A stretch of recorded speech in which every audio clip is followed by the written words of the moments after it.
बात करेंगे तांगसान की कुछ मिस्टीरियस पावर्स के बारे में। उससे पहले तांगसान की 3 मेन एबिलिटीज के बारे में थोड़ा बता देता हूँ। जब भी तांगसान लड़ता है तब वो ब्लू सिल्वर एम्परर स्पिरिट का ही यूज करता है, जो उसे अपनी माँ से मिला था।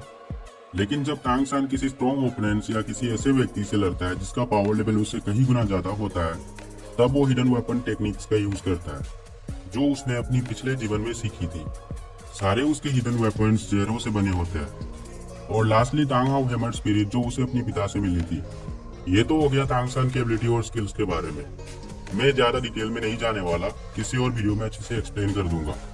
आज हम फोकस करेंगे तांगसान के गॉड पावर्स के ऊपर। जैसा कि हम सभी जानते हैं कि हाल ही के कुछ एपिसोड्स में तांगसान, जाऊ और उसके दोस्त सी गॉड ट्रायल कर रहे थे और अभी तक ट्रायल चल रहा है। सी ट्रायल अभी अंतिम चरण में है, जिसमें तांगसान को हराना होगा सारे सी गार्जियंस को। सी ट्रायल पूरा करने के बाद तांगसान सी गॉड बन जाएगा और रोंग रोंग जाऊ की जगह सी क्वीन बन जाएगी। जब मुझे पता चला कि रोंग रोंग बनेगी सी क्वीन इंस्टेड ऑफ जाऊ, मैं अपना सर खुजा रहा था और सोच रहा था कि आखिर क्यों, जाऊ में क्या कमी थी। And again I am not saying that wrong wrong बुरी है या वो साइड कैरेक्टर है, वैसा नहीं बोल रहा। लेकिन आप सोच के देखो, सी गॉड है तांगसान, तो सी क्वीन जाऊ को होनी चाहिए। मैं ये नहीं कह रहा क्योंकि जाऊ और तांगसान लवर्स है। अगर आप एक न्यूट्रल माइंडसेट से सोच के देखें तो जाऊ powers, agility, knowledge and emotion के मामले में रोंग रोंग से कहीं गुना ज्यादा बेहतर है सी क्वीन ट्रायल के लिए। यहाँ आप कह सकते हैं कि वो उनके लोगों से तांगसान को बचाने के लिए जाऊ ने जो बलिदान दिया था, उसके कारण उसने अपना ह्यूमन फॉर्म खो दिया और वापस एक स्पिरिट फॉर्म में चली गई। इसी कारण से जाऊ सी क्वीन ट्रायल नहीं ले सकती। ये बात भी सही है, लेकिन अभी तक ये नहीं पता चला कि आखिर जाऊ बनेगी क्या जाऊ तांगसान की साइड सपोर्टर स्लैश हीलर बनेगी, या फिर उसकी कोई जगह नहीं है सी ट्रायल में। स्पॉयलर्स अलर्ट, आगे सीरीज में क्या होने वाला है वो मैं अभी बताने वाला हूँ। अगर आपको नहीं जानना तो वीडियो को यहीं पे ऑफ कर दो। आगे कहानी में असुरा गॉड एक सक्सेसर की तलाश कर रहे थे। जाऊ को ऐसे सक्सेसर ऑफ असुरा गॉड चुना गया था, लेकिन असुरा गॉड के ट्रायल में फेल हो गई क्योंकि उसके पास डिवाइन पावर की कमी थी। एक लड़ाई के दौरान जब जाऊ तांगसान के साथ जुड़ गई, तब असुरा गॉड की पावर गलती से एक्टिवेट हो गई और असुरा गॉड का मार्क तांगसान के शरीर पे आ गया। तांगसान के पास ऑलरेडी डिवाइन हैमर है जो गॉड लेवल का है। डिवाइन हैमर एक अच्छी सोर्स है असुरा गॉड के लिए। तांगसान ने असुरा गॉड बनने से इनकार कर दिया और उसके बाद उसने कभी भी असुरा गॉड की शक्तियों का यूज नहीं किया। तांगसान ने सिर्फ असुरा डोमेन रियल यूज किया, जो उसे पहले मिला था ओलेना के साथ ट्रायल करते वक्त। जो असुरा डोमेन रियल है वो असुरा गॉड की 1% पावर भी नहीं है। असुरा डोमेन रियल ने कई बार तांगसान के एनिमीज को हराने में मदद की है। जब किसी व्यक्ति को सी गॉड या असुरा गॉड के रूप में चुना जाता है, तब उस व्यक्ति को पावर्स और बुद्धि के साथ उस गॉड का स्वभाव और व्यवहार भी मिलता है। For example sea god form में तांगसान का जजमेंट एनिमीज के प्रति सॉफ्ट हो जाता है। वो किसी को तुरंत नहीं मारेगा, तांगसान उसे उसके पापों का प्रायश्चित करने का मौका देगा।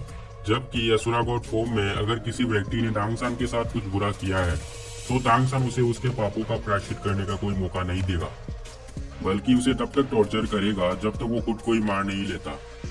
यही कारण है कि तांगसान असुरा गॉड नहीं बनना चाहता। एपिसोड 190 में हमने देखा कि तांगसान असुरा डोमेन रियल्म, जो कि 1% पावर भी नहीं है असुरा गॉड का, वो यूज करके सी गार्डियन से लड़ रहा था, जिसमें तांगसान ने ऑलमोस्ट अपना आपा खो दिया था जाऊ को हर्ट होते हुए देख के। हालांकि तांगसान को पहले से ही पता था कि वो सब एक इल्यूजन है।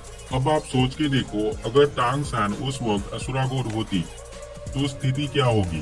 वो बात अलग है कि तांगसान असुरा गॉड के पावर को यूज नहीं करना चाहता है, लेकिन आप सोच के देखो, इमेजिन करो, आगे एक समय आएगा जब उसे असुरा गॉड बनना ही होगा। बाद में जब तांगसान असुरा गॉड बन जाएगा, तब जाऊ उसकी जगह ले लेगी और कुछ समय के लिए सी गॉड बन जाएगी। यहाँ पे हमें पता चलता है कि जाऊ जब चाहे सी गॉड बन सकती है। ऐसा नहीं है कि तांगसान सी गॉड फॉर्म में वापस नहीं जा सकता। इसका मतलब ये नहीं है कि तांगसान सी गॉड की शक्तियों को हमेशा के लिए खो देगा।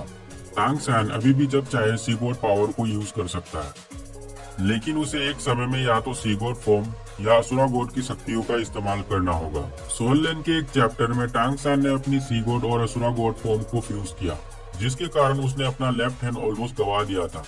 लेकिन ऐसे तैसे करके तांगसान ने दोनों फॉर्म को सक्सेसफुली फ्यूज कर दिया। दोनों फॉर्म्स को फ्यूज करने के बाद उसका लेफ्ट हैंड वापस रिकवर हो गया।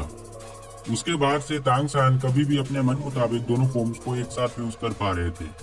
ये एक्सप्लेन नहीं करने वाला कि आखिर क्या हुआ था जिसके कारण तांगसान दोनों पावर्स को फ्यूज करने के लिए मजबूर हो गया। अगर मैंने सब कुछ बता दिया तो बाद में मजा नहीं आएगा एनिमे सीरीज को देखने में। बाकी आपसे एक क्वेश्चन पूछना चाहूंगा कि अगर आप तांग सान की जगह पर होते तो कौन सी पावर को चूज करता। अगर मैं होता तो असुरा गॉड की पावर को चुनता। इसलिए नहीं क्योंकि असुरा गॉड देखने में कूल एंड स्ट्रॉन्ग है, हाँ वो भी एक रीजन है, but the main reason is the way he जजेस समवन। असुरा गॉड जिस मेथड का यूज करता है किसी को पनिश करने का, वो बहुत ज्यादा ही मेरे को पसंद है। असुरा गॉड के मुताबिक आप अपने एनिमी को ग्रो होने मत दो, मौका रहते ही मार डालो। अगर आप अपने किसी एनिमी को माफ करते हो तो बाद में वो आपको ही काटेगा। अब हमें ये देखना होगा कि क्या नॉवेल और सीरीज में कुछ डिफरेंस देखने को मिलेगा या नॉवेल से कुछ अलग बनाने की कोशिश करेंगे।